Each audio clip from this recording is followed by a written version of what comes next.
নম্বর চেতনা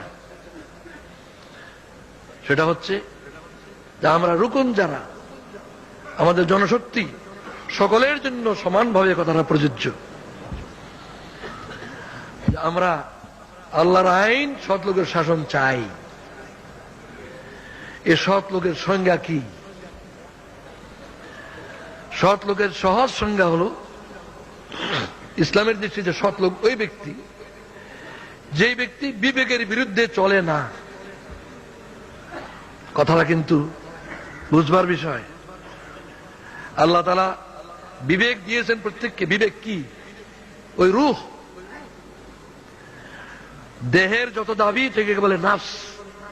নাফস তো খারাপ দিকে টানি। ইন্নান নাফসা লাআম্মারাতুন বিসসু। নাফসের কামই হলো খারাপ দিকে টানে। এই দেহ বস্তু দ্বারা তৈয়ার, বস্তু জগতের দিকে তার আকর্ষণ। কিন্তু আল্লাহ যে রূহ দিয়েছেন সে বস্তু নয়, আল্লাহর পক্ষ থেকে। বলে রূহ মিন আমরি রাব্বি, আল্লাহ রবের থেকে খাস জিনিস। ফানাফাখতু ফীহি মির রূহি। এই রূহ হচ্ছে বিবেক বললে আমরা যেটা বুঝি ভালো মন্দের বিচার শক্তি। দুনিয়ায় কোন চোর এবং আছে যে নাকি চুরি করা খারাপ জানে না? কোন ঘুষখোর আছে ঘুষ খাওয়াটা ভালো না একথা স্বীকার করান এমন আছে? আমরা যে যত মন্দ কাজই করি কাজটা মন্দ, এটা ভিতরে কেউ বলে কিনা? ওইটাই রূহ। সুতরাং সিদ্ধান্ত নিতে হবে। যারা সৎ লোক হওয়ার সিদ্ধান্ত করতে চায় তার এই সিদ্ধান্ত নিতে হবে, আমার বিবেকের বিরুদ্ধে আমি চলবো না, না, না। এটা জনশক্তির কাছে পৌঁছাতে হবে। বিবেকের বিরুদ্ধে চলবো না। নবী সাল্লাল্লাহু আলাইহি ওয়াসাল্লাম জিজ্ঞাসা করা হলো, মাল ইসম, গুনাহ কাকে বলে? মাল ইসম, ইসম কি, গুনাহ কি? রাসূল বললেন, ইস্তাফতি নাফসাক, তোমার বিবেককে জিজ্ঞাসা করো, সে বলে দেবে। ভালো মন্দ তোমাকে চিনবার যোগ্যতা দেওয়া হয়েছে। আরেক হাদিসে আছে গুনাহ কি? রাসূল বলছেন, মা হাকা বিনাফসিক, করতে গেলে তোমার মনে যখন খটকা লাগে তখন বুঝবে যে এটা গুনাহ। এই জন্য সন্দেহজনক জিনিস থেকে দূরে থাকার এটা তাকওয়ার দাবি।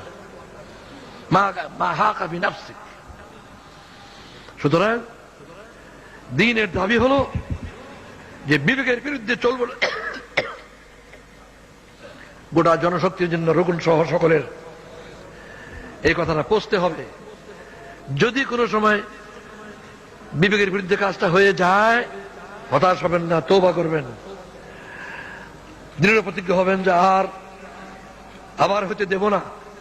কিছু জরিমানা করেন, নফল নামাজ, নফল রোজা, নফল আল্লাহর পথে খরচ, এই তিন রকম জরিমানা করেন, নিজের উপর জরিমানা করেন।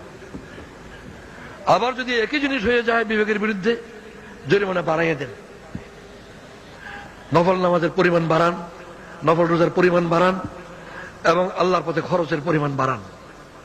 জরিমানা স্বরূপ ইনশাআল্লাহ ফায়দা পাবেন। এটা পরীক্ষিত,